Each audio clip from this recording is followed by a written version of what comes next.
route pour les 24 heures. Un podcast Le Maine Libre, Ouest France et Sweet FM. Jonathan Latteur.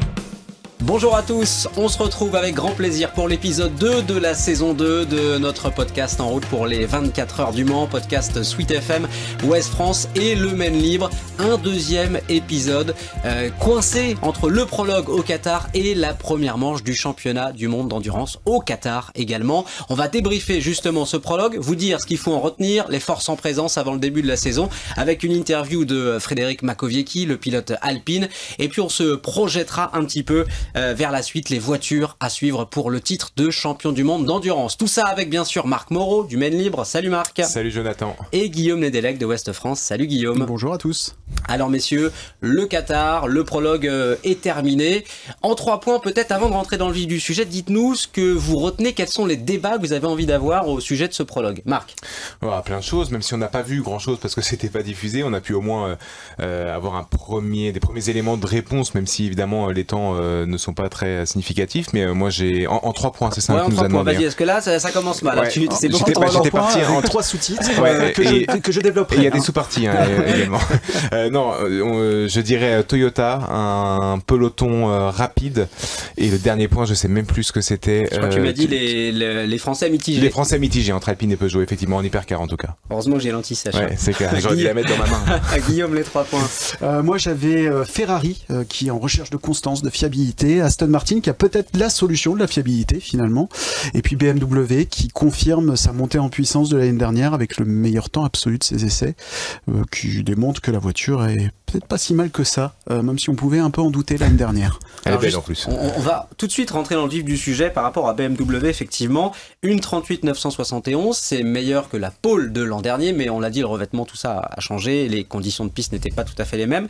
Mais pour jauger un peu tout ça, est-ce qu'on regarde le meilleur temps ou les écuries qui ont fait le plus de tours, ou les deux, Guillaume? C'est toujours un peu difficile. Alors effectivement, il y a le temps qui parle à la fin, c'est ce qu'on retient sur la feuille des temps, mais ça ne veut pas dire forcément que la voiture qui a fini en tête à la fin de tous les essais est la plus rapide. On le voit quand on regarde la feuille de temps, la plupart des meilleurs temps ont été faits sur la dernière séance, il faisait nuit, la température a un peu baissé, donc les moteurs fonctionnaient un petit peu mieux. Donc voilà, il y a cette explication.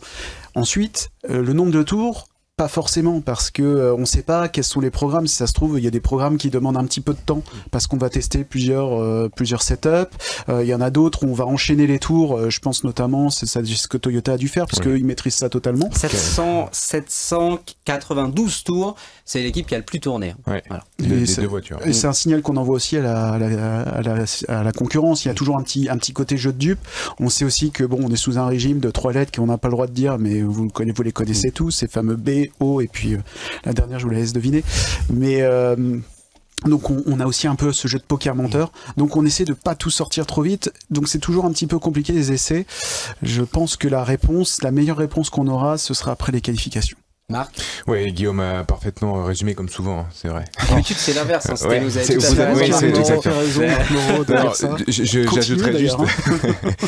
C'est vrai qu'il y a différents programmes. Ce qui est certain, c'est que on a vu toutes les équipes fait un certain nombre de tours quand même qui est assez significatif. Même Aston Martin qui vient d'arriver a roulé je crois plus de 300 tours, presque 550, presque 500 avec les deux voitures, parce que s'il y avait eu un chiffre trop faible ou significativement trop faible de nombre de tours, ça aurait été un mauvais signal. En revanche, ça voudrait dire que quelque chose clochait. Après moi je trouve quand même qu'il y a une hiérarchie qui est plutôt respectée plus dans le nombre de tours que dans le temps au tour. On a Toyota, Ferrari, BMW. Voilà. Bon voilà. Alors après par exemple Porsche n'a pas c'est pas l'équipe qui a fait le plus de tours, je pense que 7ème seulement, hein, voilà. Et Porsche va pourtant être on en parlera un peu plus tard dans l'émission, mais largement candidat au titre, donc mais 7ème au chrono aussi. Et au chrono aussi, mais voilà, quel était comme dit Guillaume, quel était le programme, quel était l'objectif de ce prologue pour eux qui connaissent pour le coup parfaitement la voiture, ou presque parfaitement, contrairement à des équipes comme Aston ou d'autres hypercars, même Alpine et Peugeot d'ailleurs. Donc quel était finalement le but de chacun, et ça c'est très nébuleux, très difficile à savoir, même dans les interviews d'après prologue qu'on a pu lire, c'est évidemment chacun joue à cache-cache, mais globalement je trouve que le nombre de tours réalisés et le relatif, enfin il y a eu relativement peu d'arrêts pendant ces prologues-là, relativement, je dis bien évidemment, ça prouve une certaine fiabilité au sein du peloton, que ce soit en GT ou en hypercar. Donc ça c'est la bonne nouvelle, je trouve, du prologue. Ça c'était mon point justement, le point fiabilité. Guillaume, elles sont maîtrisées les hypercars, hein, la technologie aujourd'hui, les écuries, que ça soit LMH, LMDH, ça se passe bien. Quand on voit le nombre de tours, il n'y a pas, comme si on compare avec d'autres sports comme la Formule 1 par exemple, ou parfois en début de saison, sur une quasi nouvelle réglementation, parce que ça fait pas non plus, il n'y a pas un recul de dizaines d'années, il n'y a pas d'équipe qui galère, quoi. Alors, je dirais qu'il faut aussi mettre ça en perspective, c'est-à-dire que toutes les équipes ont roulé en amont de la saison. En Formule 1, souvent sur les essais officiels, il y a eu un shakedown de peut-être 10-15 tours, mais on n'a pas été plus loin en termes de développement de la voiture. Là, on sait que tout le monde a pratiquement roulé, l'Aston Martin a roulé, les Porsche, elles ont roulé à Daytona et en course, et en essai, pardon. C'est la même chose pour BMW, pour beaucoup d'équipes comme ça. Donc, c'est surtout les conditions de course qui vont démontrer si les voitures sont fiables ou pas. Par exemple, les Ferrari l'année dernière en course, c'est des voitures qui sont pourtant fiables. Au Mans, elles n'ont pas eu de soucis. Puis on a eu quelques soucis d'hybride sur certaines courses. Si d'ailleurs au Mans, il y a eu un problème d'hybride sur la numéro 83. Donc c'est plutôt en course. Moi, alors je dirais mécaniquement, il y a peut-être pas trop de soucis. Je dirais que c'est plus aujourd'hui électroniquement. Les systèmes hybrides qui peuvent être plus compliqués à gérer et qui peuvent apporter des pannes et qui peuvent des fois arrêter la voiture totalement. Tu voulais parler de Ferrari justement, donc c'est ça, c'est le travail de la fiabilité chez les Italiens. Je sais qu'on sait avec Marc que tu étais à Maranello, tu nous as ramené un petit truc d'ailleurs ou... J'ai de la mortadelle de Bologne. Bon, on verra ça après l'émission parce que la bouche pleine pendant le podcast c'est pas hyper bon pour les oreilles de nos auditeurs. C'est pas très agréable pour l'ASMR effectivement. Mais sur la partie, donc à Maranello, on a pu discuter avec Antonello Coletta, le patron de l'écurie Ferrari, qui n'a jamais sa langue dans sa poche. Ça, c'est une de ses grandes qualités et qui pour le coup nous a dit donc d'une part que Ferrari eux n'avaient pas apporté forcément d'évolution sur la voiture pour avoir un matériel maîtrisé. Ils ont apporté des changements dans l'équipe pour que les fonctionnements soient un peu meilleurs, ce que Porsche a fait tout simplement l'année dernière.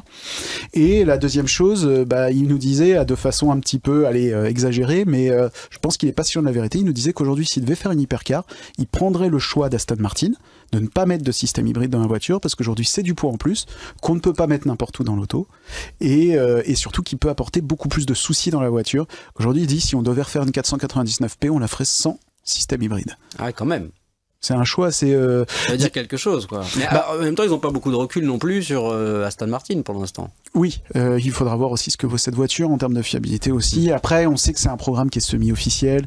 Il va falloir regarder avec un peu d'indulgence, je pense, Aston Martin sur la première année. Pour être vraiment honnête, il ne faudra pas les voir comme une écurie totalement officielle. Et comme à chaque fois qu'un nouveau constructeur arrive, finalement, Alpine, c'était pareil l'année dernière. Il y a forcément une certaine tolérance à l'erreur. J'irais un peu plus forte pour Aston, pour le coup, parce que c'est l'équipe privée, c'est Heart of Racing qui est à l'origine de ça. C'est un peu comme Lamborghini aussi. C'était Iron Lynx plus que Lamborghini qui était derrière le projet. D'ailleurs, on les a vus dès qu'ils ont dit on arrête ça et on va faire rouler des Mercedes. Il n'y a plus de Lamborghini tout court. Et on voit que c'est très compliqué aussi en championnat américain. Et donc là-dessus, il faudra regarder avec un peu d'indulgence, ça c'est sûr. Mais je pense que la voiture va bien marcher à terme. J'en suis convaincu. Ton premier point concerne une écurie qui, elle, a fait le choix de l'hybride et était l'une des premières à avoir l'hybridation sur ses voitures, une écurie japonaise. Oui, c'est Toyota, c'est ça. Toyota, ouais. Alors dis-nous justement. Bien joué, bravo. Merci. Vous avez raison. Oui, moi je pense que ça va être encore le principal favori, malgré tous les nouveaux constructeurs qu'il peut y avoir, qui vont arriver, malgré tous les progrès de ceux qui étaient déjà là l'année dernière. D'ailleurs, on l'écoutera dans l'interview de Mako, mais il dit que la deuxième année est souvent la plus dure. Donc concernant Alpine, ça pourrait être le cas aussi. Je pense que Toyota, c'est le plus fiable et le plus efficace avec son équipe. On voit le nombre de tours. Moi, je vois ça comme une certaine sérénité, en fait, de ne pas chercher la performance pure avec un temps et d'enchaîner plus de 400 tours pour la première voiture. Je sais plus si c'est la 8 ou la 7, mais en tout cas, ils ont pu faire, je pense, tout ce qu'ils voulaient pendant le prologue. Encore une fois, alors c'est vrai que ça fait 2 ou 3 ans que ça ne fonctionne moyennement, parce qu'ils font quand même deuxième aux 24 heures du Mans, mais évidemment qu'ils visent la victoire. Mais au-delà de ça, je pense que sur la durée et sur la fiabilité dans le temps, il n'y aura pas plus fort encore que Toyota cette année. Je pense. C'est ça et de ce que j'ai pu voir du prologue, ça confirme un peu, je trouve, cette donnée-là. Guillaume, tu voulais parler de BMW, ça peut être un concurrent ? Je pense que ça va être un concurrent sérieux. Je vois 4-5 équipes comme ça jouer la gagne régulièrement. BMW en fait partie parce que y a une équipe d'exploitation qui est extrêmement bonne, qui est WRT. Ils sont plus rien à prouver. La voiture a vraiment progressé. Je pense qu'il y a eu un vrai travail de fond qui a été fait notamment sur les logiciels. Il y a pas l'avantage du règlement aujourd'hui, c'est qu'il n'y a pas besoin de faire de grands changements sur les voitures. Il y a qu'Alpine finalement qui a pris un joker, je crois, joker de développement pour la fiabilité et un petit peu la performance quand même. En même temps, vu ce qui s'était passé avec les deux moteurs 24 heures du Mans. Chat échaudé, crâne froid. Voilà.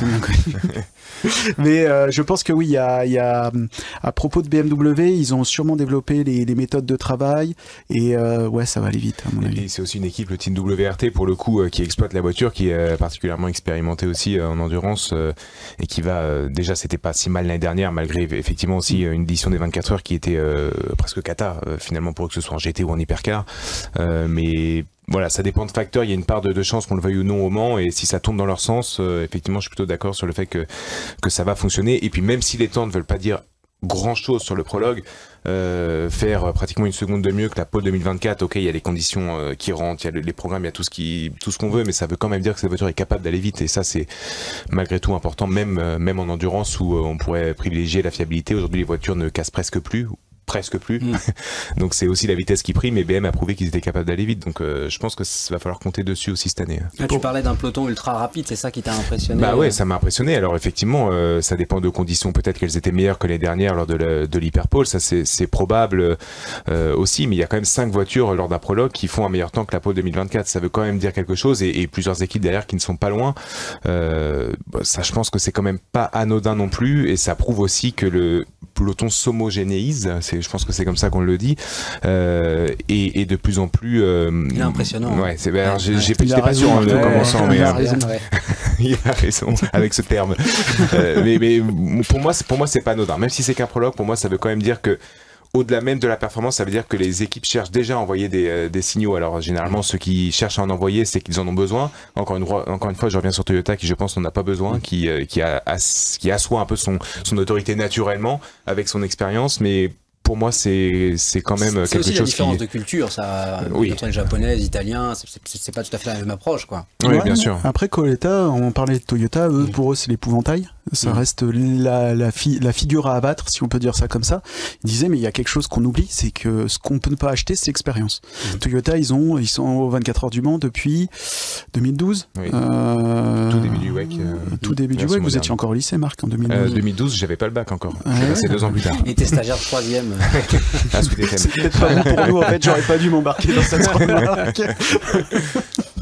Mais il y a l'expérience qui est quand même très très importante, et c'est des équipes qui sont très stables. D'ailleurs, on voit les équipes stables restent devant, et je pense que là-dessus, quand on doit prendre des bonnes décisions en stratégie, alors petit à petit, Ferrari, ils y arrivent, Porsche, ils se sont mis au niveau, et je pense qu'on va sûrement avoir quelques surprises en cours de saison avec les Porsche, et BMW, enfin toutes ces équipes bien expérimentées vont faire un peu la différence. On connaît déjà le vainqueur des 24 heures du Mans en termes de décibels. Vous l'avez? Aston Martin. Aston Martin, justement, tu voulais en parler, Guillaume, d'Aston en particulier, de ce choix dont tu l'as évoqué tout à l'heure rapidement, mais ce V12 qui va faire beaucoup de bruit, qui fait parler. C'est vraiment pour toi, est-ce que c'est le fait qu'ils soient arrivés après qu'ils aient vu la façon dont les équipes ont utilisé le règlement hypercar, et du coup ils ont un peu profité de cette expérience pour aller là-dessus et pas prendre le système hybride? Est-ce que c'est ça, très concrètement? Non, l'histoire de la voiture, c'est assez rigolo ce qui s'est passé. Enfin non, c'est pas drôle, parce qu'il y a une histoire quand même de marque qui était en quasi faillite à un moment, mais en fait en 2018, quand l'ACO et la FIA présentent le règlement hypercar, il y a 3 marques qui se présentent. À l'époque, c'est Toyota, Glickenhaus, qui depuis a arrêté, et Aston Martin. Et eux arrivaient déjà avec ce concept de la Valkyrie, avec le V12, sans système hybride, contrairement à la voiture de série qui, elle, a un système hybride. Soit dit en passant, c'est assez paradoxal. Et donc, ils avaient cette envie d'être aux 24 heures du Mans en 2021, si je ne m'abuse, pour l'arrivée du règlement hypercar. Et en fait, entre-temps, ce qui s'est passé, c'est qu'Aston Martin a été en très grande difficulté financière. Ils ont été rachetés par Lawrence Stroll, qui a mis l'argent, lui, sur le projet Formule 1. Et donc, en fait, il a fallu que l'équipe privée Heart of Racing, dont on parlait tout à l'heure, revienne mettre des sous dans ce projet, avec une volonté d'être en hypercar, pour que, finalement, 5 ans après, on est enfin cette Valkyrie qui arrive. Et ce qui fait que ils se sont basés sur, on va dire, le hardware. C'est un vieux projet, ouais. Et finalement, c'est un vieux projet. C'est un nouveau projet qui est un vieux. La voiture en elle-même, elle est vieille, hein. La Valkyrie, je crois que les premières esquisses qu'on a vues, c'était 2016. Donc mine de rien, c'est une voiture qui a presque 8 ans en termes de marketing, qui va pas apporter grand chose à la marque Aston Martin en plus de ça, mais il y a ce V12 qui est extraordinaire. J'ai vu passer 2-3 vidéos, notamment je crois que c'est Only Endurance qui a passé, on voit la Cadillac qui passe, qui fait donc son bruit de V8 assez grave. Déjà, c'était pas mal, ouais. Et le V12 de l'Aston Martin, c'est assez bring sur des essais IMSA, et on compare les deux sons, franchement c'est un régal. Il y a tellement un panel de sons différents que ça va être un vrai plaisir. Sur X, anciennement Twitter, la FIA... C'est beau comme...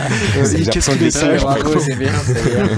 Non, mais le compte officiel de la FIA a mis effectivement toutes les hypercars à la suite en fait dans un montage pour comparer les sons des moteurs. C'est plutôt intéressant et plutôt marrant en fait à regarder parce que c'est effectivement il y a une diversité dans l'architecture, l'architecture des voitures, on va dire. J'arrive pas à trouver le terme, mais on a compris. L'architecture moteur, ouais. Voilà, c'est le bon ton.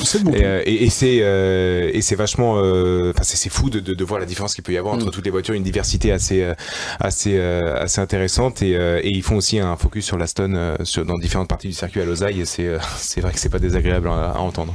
Et la CO va pouvoir vendre encore plus de casques anti-bruit sur le circuit. On va parler, messieurs, de nos petits Frenchies, nos Français, Peugeot et Alpine, nos deux écuries à suivre lors de ce prologue. On va débriefer ensemble leurs performances. D'abord, on va retrouver l'entretien que vous avez réalisé avec Frédéric Makowiecki, nouveau pilote Alpine. Il apporte son expérience chez Alpine et il débriefe avec vous ce prologue au Qatar. Nous sommes avec Frédéric Makowiecki, la nouvelle recrue de l'écurie Alpine, qui est l'une des grandes stars du mercato de cet hiver, en partant de chez Porsche, l'écurie qui est championne du monde pilote, avec la voiture de Fred de l'année dernière, mais néanmoins le titre à la fin de la saison. Frédéric, première question, qu'est-ce que ça vous fait d'avoir débarqué chez Alpine, une écurie française? Est-ce que c'est un petit rêve qui se réalise finalement dans une carrière de pilote? Non, globalement, c'est vrai que dès qu'il a commencé à y avoir des discussions, ce que j'ai beaucoup aimé, c'est l'approche, la mentalité. Je suis très sensible à ça. Je suis un petit peu old school. On va dire que le côté humain a vraiment une part importante dans le fait de participer à un challenge. Et c'est vrai que dans toutes ces discussions-là, cette partie-là avec Philippe, Bruno, m'a vraiment touché. Et définitivement, là où je suis content, c'est qu'entre les premières discussions et ce que je vis maintenant, ça correspond bien. Donc, en tant que pilote, je suis un pilote heureux. Dans un choix Oui, vas-y Guillaume. Vas-y Guillaume. Dans un choix de carrière, vous étiez dans l'équipe qui se battait pour le championnat du monde. Vous allez dans une équipe qui apprend encore un petit peu le monde de l'hypercar. C'est un pari qu'on fait dans une carrière? Globalement, à côté de l'état d'esprit, il y a aussi le fait de voir ce qu'a fait Alpine l'année dernière en montant en puissance. Et globalement, je viens aussi pour gagner. Et si je viens ici, c'est parce que je pense réellement qu'on a toutes les capacités pour aller gagner des courses et dans un futur plus ou moins loin, que ce soit toutes les courses ou le championnat. Donc clairement, je viens pas ici, c'est pas une fin de carrière en me disant bon, je vais être un petit peu tranquille. C'est en me disant clairement, j'ai envie de gagner et je sais qu'ici, il y a tous les éléments pour. Et vous parliez de gagner, Fred, pour gagner, il faut une bonne voiture. Comment vous sentez dans cette A424? Est-ce qu'elle est très différente de la Porsche? Comment vous pourriez expliquer ça, les différences qu'il peut y avoir au sein d'une même catégorie? Concrètement, c'est vrai que dès qu'on parle de voiture hybride, il y a un paramètre qui est en dehors du hardware, donc c'est-à-dire la voiture en elle-même, c'est comment on veut travailler avec tout ce qui est système et autres. Chaque voiture est différente. Une chose que j'ai vraiment beaucoup appréciée dans l'Alpine, c'est le côté où d'un point de vue juste, on va dire hardware, la voiture correspond bien à ce que j'aime en tant que pilote, avec un train avant assez incisif et où tu as un assez bon ressenti. Donc pour moi, c'est important. Ça fait pas forcément partie de la performance, mais ça fait partie de cette adéquation pilote-véhicule. Et c'est vrai que je me suis senti assez rapidement à la maison, à son volant. Donc il va me falloir aussi quand même une phase où je vais monter en puissance avec la voiture, et ça j'en suis bien conscient. Par contre, naturellement, j'ai pas dû réfléchir à chaque freinage ou chaque virage pour qu'est-ce que j'ai à faire. C'était assez naturel. Au niveau de l'équipe, au niveau de l'humain, on en parlait, c'est hyper important. On sait que Porsche avait fait un gros step entre 2023 et 2024 sur l'organisation, sur la façon de travailler. Comment ça se passe chez Alpine? Vous vous y retrouvez aussi sur les méthodes de travail qui peuvent exister avec Signatech et l'écurie Alpine en elle-même? Oui, ben, bon, concrètement, le sport automobile a beaucoup évolué ces 5 à 10 dernières années. Les structures sont beaucoup plus grosses. Donc, l'énergie qu'ont chaque constructeur dans les programmes est assez similaire. Après, ce que j'aime bien ici, c'est les méthodes sont un petit peu plus directes et les interlocuteurs que l'on a en fonction des besoins ou des questions que l'on a, c'est un rapport un petit peu plus direct. Il n'y a pas toute une méthode et tout un process qui, à certains moments, a tendance à être un petit peu lourd. Bon, Porsche était une grosse machine et à côté de ça, on en avait les avantages sur d'autres aspects, c'est-à-dire que bon, une fois que la machine est lancée, on a pu le voir entre la première et la deuxième année, il y a eu un gros step de fait. Mais par contre, moi j'aime ce côté où quand on a des questions, quand on veut échanger, et à un moment ou à un autre, s'il faut avoir 5 interlocuteurs pour une seule question, ça commence à faire beaucoup. Ici, j'ai l'impression voilà, qu'on est quand même beaucoup plus dans le côté réactif et en tout cas, voilà, ça c'est quelque chose sur lequel je suis assez sensible. Et avec vos coéquipiers, comment se passent les premières heures? Enfin, maintenant, c'est plus des heures, c'est plus des semaines, mais comment ça s'est passé, cette espèce d'osmose qui est super importante en endurance particulièrement, peut-être plus qu'ailleurs? Est-ce que ça a pris? Ah ben, concrètement, c'est vrai que c'est top, parce que bon, moi, déjà, on a un spectre assez large entre les horizons de ce qu'on a fait précédemment, l'expérience que l'on a, l'âge aussi. Donc, tout ça mis bout à bout, honnêtement, bon, il faut toujours il y a une petite phase d'adaptation, mais nous, ça s'est vraiment bien passé. On a commencé à passer un petit peu de temps ensemble lorsqu'on a commencé à faire tout ce qui est seat fitting pour définir comment on va être dans la voiture. Donc, déjà là, il faut commencer à faire des compromis. Donc, on peut voir lorsqu'il y a des tensions, ça peut déjà commencer là, alors que là, c'était vraiment dans un côté très ouvert. On essaie de faire que chacun soit bien. Il n'y en a pas un qui tire un petit peu plus pour lui. Et après, on a passé du temps ensemble. On s'est fait un petit week-end tous les trois pour essayer d'apprendre à se connaître, savoir la sensibilité de chacun. Et puisque bon, chaque personne est différente. Il y a certains qui vont soit être plus sensibles que d'autres, soit qui vont prendre un petit peu plus le temps pour se découvrir. Donc, par rapport à ça, vraiment, ce que j'aime, c'est que on aime bien passer du temps ensemble. On essaie de passer le plus de temps possible ensemble et de faire des activités ensemble, malgré le fait qu'on soit assez différents dans notre lifestyle, on va dire. Donc ça, c'est vraiment positif et on va essayer. En tout cas, il y a vraiment une réelle volonté des trois de le faire régulièrement et le plus possible. Il y a eu l'occasion de le mettre en pratique, on va dire, sur cette séquence au Qatar, entre les essais du prologue et la course qui a lieu ce week-end. Quel est votre ressenti justement sur ces premiers tours de roue de façon officielle cette semaine? Ouais, positif sur le fait où on avait un gros programme, pas mal de constructeurs étaient venus tester, que ce soit en décembre ou en janvier ici, donc ils sont arrivés entre guillemets chaud bouillant. Nous, on avait testé mais à Monza, donc par rapport à ça, pour le Qatar spécifiquement, il nous fallait un petit peu de temps, donc on a pu voir déjà que pendant le prologue, on est monté en puissance et tout ça s'est bien marié, où avec Mick et Jules, on s'est rendu compte que déjà on aime les mêmes choses au niveau setup, donc ça c'est quand même important. Au niveau voiture, on a pu continuer à construire ce qui avait été déjà validé en partie à Monza et surtout définir ce que je pense qui est une des clés dans ce championnat, c'est quels sont les besoins en fonction des différents circuits et par rapport à ça, en fonction des caractéristiques de la voiture, réussir au mieux à faire qu'on en tire les points forts.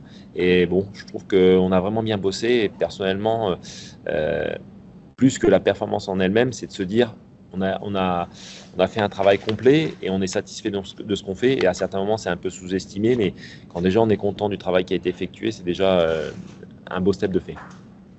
Et sur cette course en tant que telle, est-ce qu'il y a déjà un objectif? C'est un peu pompeux de dire ça, parce que finalement, l'objectif est forcément de gagner quand vous prenez le volant, mais est-ce qu'il y a un objectif qui est défini par l'équipe, qui est espéré? Est-ce que c'est encore une phase d'apprentissage, même si la 424 a déjà roulé la saison dernière? Comment vous vous positionnez par rapport à cette course de vendredi? Alors, ce qu'il faut voir, c'est que la deuxième saison est pour moi toujours la plus dure, puisqu'en fait, on ressort d'une première année où les erreurs sont admises, parce que par rapport à ça, il y a tout à apprendre et tout à découvrir. Donc, entre guillemets, à chaque fois qu'il y a quelque chose de bien qui est fait, ça ressort. Donc, la deuxième saison, en règle générale, on veut commencer à partir sur quelque chose qui est un petit peu plus établi et répété de façon plus régulière. Donc là, c'est sûr que c'est plus difficile, tout en sachant que ce soit pour Alpine ou il y en a d'autres comme BMW, on se retrouve à avoir des personnes qui étaient là pour leur première année et maintenant tout le monde est un petit peu plus rodé. Donc il est clair que cette année, il va falloir réussir, si on veut être régulièrement aux avant-postes, réussir à vraiment bien définir ce qui est important sur chaque week-end. Et ça, c'est vraiment sur l'ensemble, parce que c'est toujours délicat d'avoir une vue globale de ce qu'on va avoir besoin sur l'ensemble du week-end, que ce soit d'un point de vue performance, d'un point de vue setup, stratégie et toutes ces choses-là. Et on peut vite passer à côté, puisque quand il y a 18 voitures qui sont là pour se bagarrer, une petite erreur, ne serait-ce qu'au niveau des pit stops et autres, peuvent engendrer, entre guillemets, d'un seul coup. Et quand je dis une erreur, c'est même pas forcément pendant le pit stop, mais ça peut être aussi au niveau à quel moment s'arrêter et autres. D'un seul coup, ça peut nous reléguer 3, 4, 5, 6 places derrière. Et toutes ces choses-là, pour remonter, c'est pas si facile que ça. Donc le but, c'est vraiment de réussir à se dire, voilà, être tout le temps dans le bon paquet et à un moment ou à un autre saisir les opportunités pour aller chercher les podiums ou encore mieux. Mais déjà, il va falloir être capable de se placer à la régulière, quasiment chaque week-end, dans les bons paquets pour être performant. D'autant qu'avec une année en plus de balance des performances, je sais que vous ne pouvez pas en parler, mais de balance des performances du trafic GT3 qui est peut-être mieux géré, on va avoir un plateau qui se resserre, c'est votre ressenti ?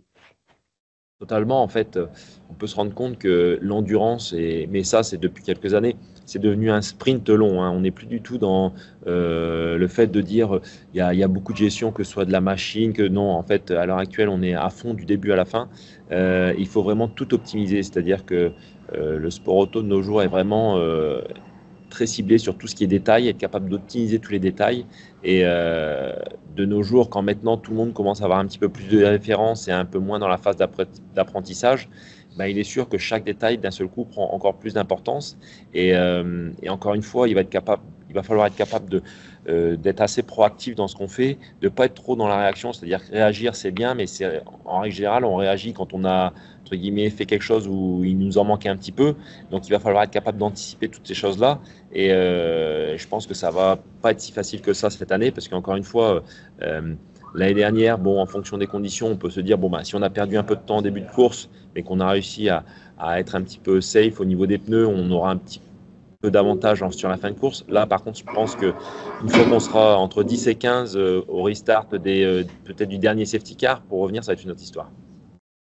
Peut-être un mot sur Le Mans. Alors, vous ne l'aviez pas vécu avec Alpine l'année dernière, mais ça a été évidemment une course particulièrement difficile et très frustrante, c'est le moins qu'on puisse dire, pour Alpine, avec un double abandon.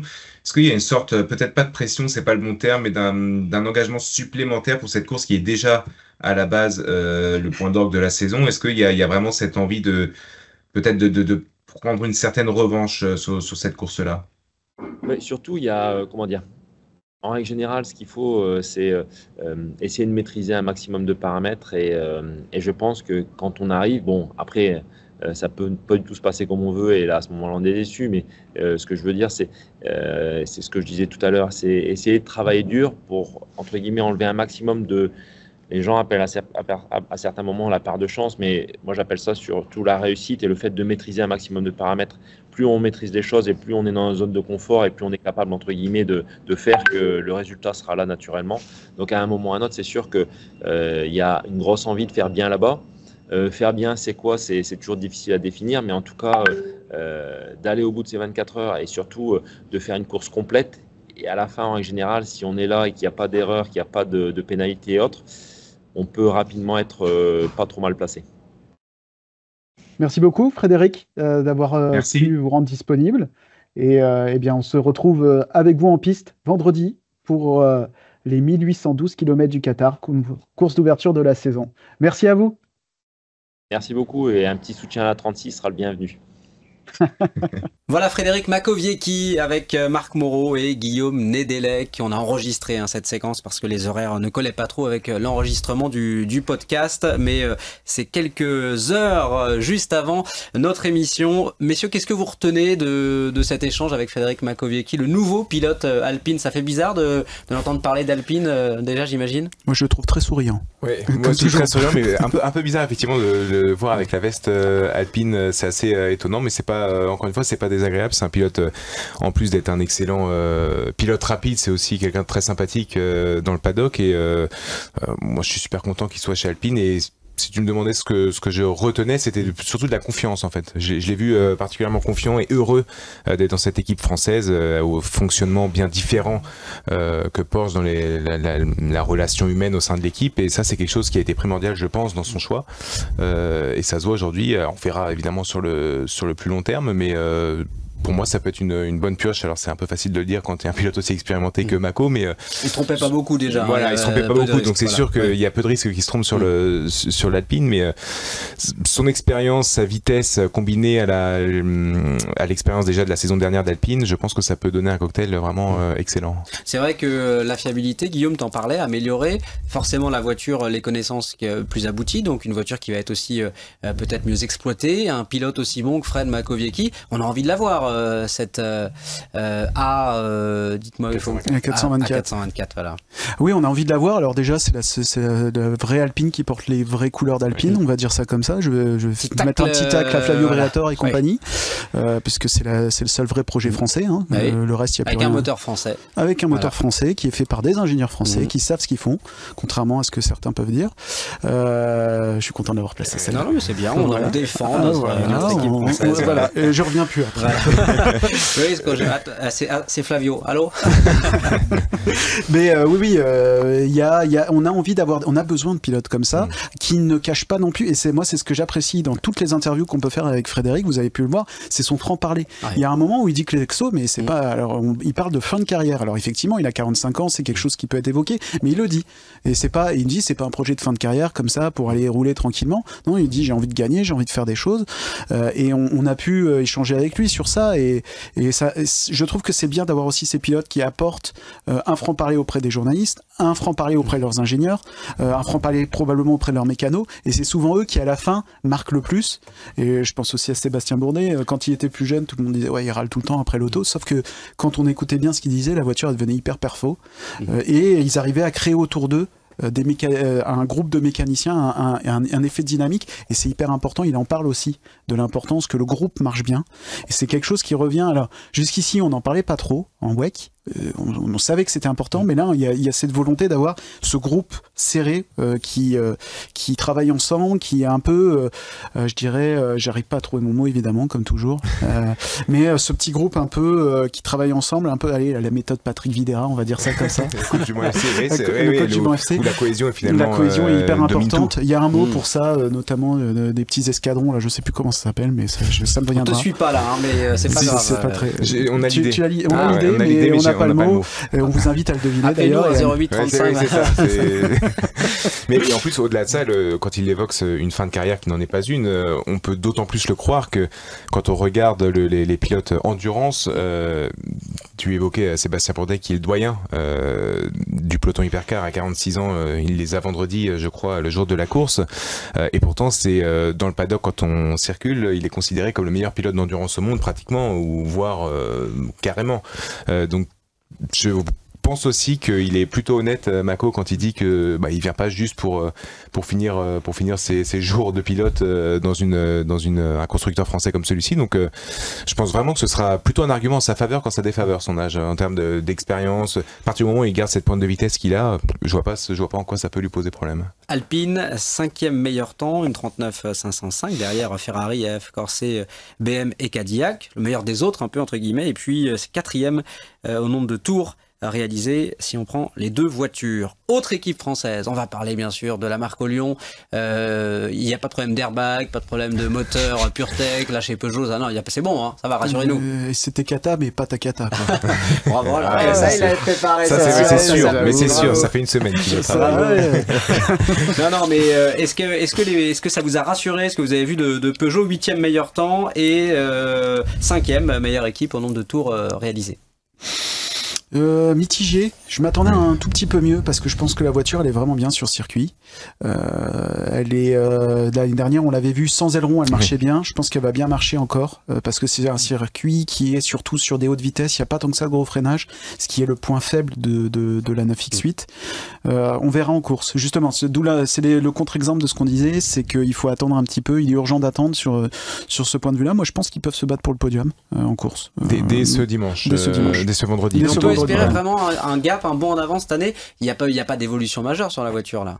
Non, il n'y a pas d'évolution majeure. Il commence à mieux la maîtriser. Et enfin travailler sur la performance, sur le fond, c'est ce que disait Olivier Jansoni cet hiver. Les équipages se connaissent bien. Donc je pense qu'on peut avoir des bonnes surprises, mais pour moi dès le Qatar la voiture va être dans le coup. Marc, est-ce que ce serait pas un risque? C'est bien, on note le. Si ça se passe moyennement bien cette année chez Peugeot encore une fois, est-ce que ce sera pas la DER? Est-ce qu'on va pas se dire ça, on arrête les frais? Il y a un risque, c'est que le programme endurance soit redistribué à une autre marque du groupe Stellantis qui a 11 ou 12 ou 13 marques, je sais plus exactement, dont Alfa Romeo qui est un peu tout le temps en arrière, en fond un petit peu de toutes les discussions qu'on peut avoir quand on circule dans les paddocks dans ce WEC. Donc c'est le risque évidemment, et je suis un peu plus malheureusement, parce que j'aimerais être optimiste, je le suis un peu moins que Guillaume. Ça c'est sa vieille sensible. Oui, c'est ça, il a du mal, c'est sentimental à partir d'un moment, et dès que ça touche les sentiments, c'est compliqué. Mais je pense qu'Olivier Jansoni, d'ailleurs le directeur technique l'a dit, ils se sont fait un peu surprendre par la différence totale qu'il pouvait y avoir entre la voiture sans aileron et la voiture avec aileron. C'est-à-dire qu'ils pensaient qu'il y aurait un peu plus de similitudes, et en fait il y en avait moins que ce qu'ils ne pensaient. C'est ce qu'il avait en tout cas affirmé dans une interview. Donc je pense que ça va pas trop dans le sens de l'optimisme du côté de Peugeot. Après effectivement sur le circuit du Qatar l'année passée, Peugeot doit faire podium avant je crois que c'est une panne d'essence d'ailleurs. Oui, c'est un arrêt sous pression qui fait qu'ils mettent peut-être pas assez d'essence, voilà. Ou un problème de. Mais c'est dommage que ce soit un problème opérationnel et pas de. Après c'est le jeu de la course. Je pense si on refait l'analyse, il y a peut-être un peu de pression qui est mise par la Jota numéro 12 à l'époque, et qui fait qu'ils s'arrêtent au stand un peu précipitamment. Mais en tout cas, ils sont dans le coup. Ils sont carrément dans le coup pour un podium à ce moment-là. Donc, à voir si avec les la grosse cote de Marc Moreau, là, non, c'est plutôt la grosse cote de Guillaume.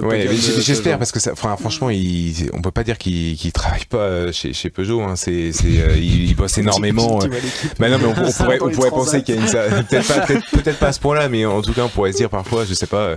Ils sont plus discrets quand même que les autres. Hein. Ouais, et puis c'est.